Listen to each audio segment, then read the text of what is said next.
السلام عليكم ورحمة الله وبركاته جميع طلاب الصف السادس الابتدائي. معكم مستر سمير أمير، والنهاردة بقى إن شاء الله هناخد تقييم الأسبوع السابع لمادة الدراسات. هتلاقيه موجود في صفحة 28 و 29 في كتاب التقييمات. طيب عندنا السؤال الأول هنا كده يا باشمهندس، بس يا ريت يا جماعة نصلي على النبي عليه الصلاة والسلام ونعمل لايك، نعمل لايك للفيديو ونشترك في القناة. بيقول لك أبرز من آمن بالرسول صلى الله عليه وسلم في مرحلة سرية الدعوة. طبعا عندنا ابو بكر الصديق، السيده خديجه، علي بن ابي طالب. ابو بكر الصديق والسيده خديجه. السيده خديجه وعلي بن ابي طالب. طب بيقول لك بما تفسر اختار النبي صلى الله عليه وسلم ان تكون الدعوه في بدايتها سريه. طبعا خوفا من اذى قريش، النبي اختار ان الدعوه تكون سريه ليه؟ خوفا من اذى قريش. دلل لاعب دار الارقم بن ابي الارقم دورا كبيرا في نشر الاسلام. طبعا هنقول له حيث كانت او كان مدرسه يتعلم فيها المسلمون مبادئ الدين الاسلامي. يبقى دار الارقم كان مدرسه يتعلم فيها المسلمون مبادئ الدين الإسلامي. تعال بقى نروح للسؤال رقم 4. قارن بين نشأة النبي محمد صلى الله عليه وسلم في ديار بني سعد ونشأته صلى الله عليه وسلم في بيت عمه أبو طالب. نشأة النبي محمد صلى الله عليه وسلم في ديار بني سعد، نشأة النبي محمد صلى الله عليه وسلم في بيت عمه أبي طالب. طبعا في ديار بني سعد اكتسب فصاحة اللسان، قوة البنيان، رجاحة العقل. يبقى نقول له اكتسب فصاحة، لأنه كانت في البداية فصاحة اللسان، قوة البنيان، رجاحة العقل. طب نشأته بقى في بيت عمه أبو طالب، عمل برعي الأغنيام حتى لا يكون عبئا على عمه، وعمل في التجارة فلقب بالصادق الأمين. يبقى عمل في رعي الأغنام حتى لا يكون عبء على عمه، عبئا على عمه. ولقب وعمل في التجارة فلقب بالصادق الأمين، فلقب بالصادق الأمين. طيب بيقول لك هنا بقى يا باشمهندس نموذج ب. كانت أول هجرة للمسلمين إلى الحبشة. الهجرة الأولى كانت للحبشة. بما تفسر عمل النبي صلى الله عليه وسلم في صغراب وحرفة الرعي حتى لا يكون عبء على عمه، حتى لا يكون عبء على عمه. دلل تحلى الرسول صلى الله عليه وسلم بحسن الخلق في التعامل مع قريش، حيث رد على إيذاء قريش بحث المسلمين على الصبر والتحمل وحاول نشر قيم التسامح. يبقى نقول له حيث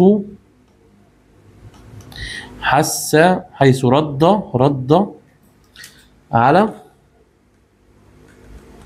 إيذاء قريش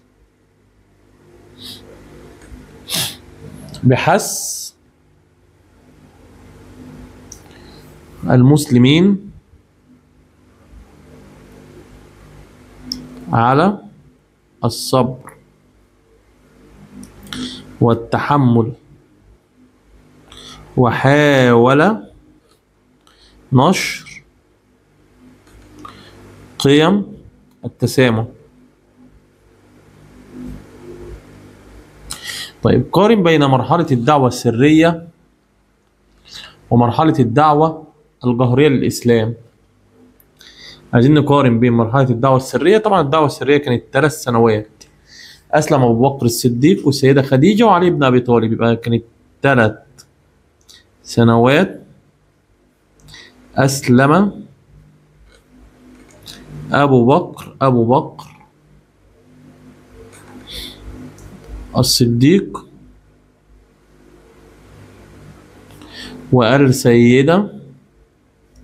خديجة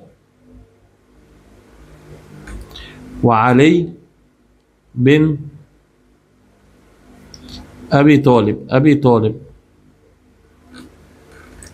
مرحلة الدعوة الجهرية للإسلام طبعا كانت بعد 3 سنوات، بعد 3 سنوات. تمام. تعرض المسلمين والرسول لأذى قريش. تعرض المسلمون والرسول لأذى قريش. طيب نموذج جيم بقى يا باشمهندس، بيقول لك أكمل. نزل الوحي على الرسول صلى الله عليه وسلم في غار حراء. أمر الرسول صلى الله عليه وسلم أصحابه بالهجرة للحبشة. ليه؟ لأن ملكها النجاشي كان عادل لا يظلم عنده أحد. لأن ملكها النجاشي كان عادل لا يظلم عنده أحد. طيب دلل استمر النبي صلى الله عليه وسلم في دعوته رغم إيذاء قريش وأهل الطائف له، حيث استمر في دعوة القبائل القادمة لمكة في موسم الحج. حيث استمر في دعوة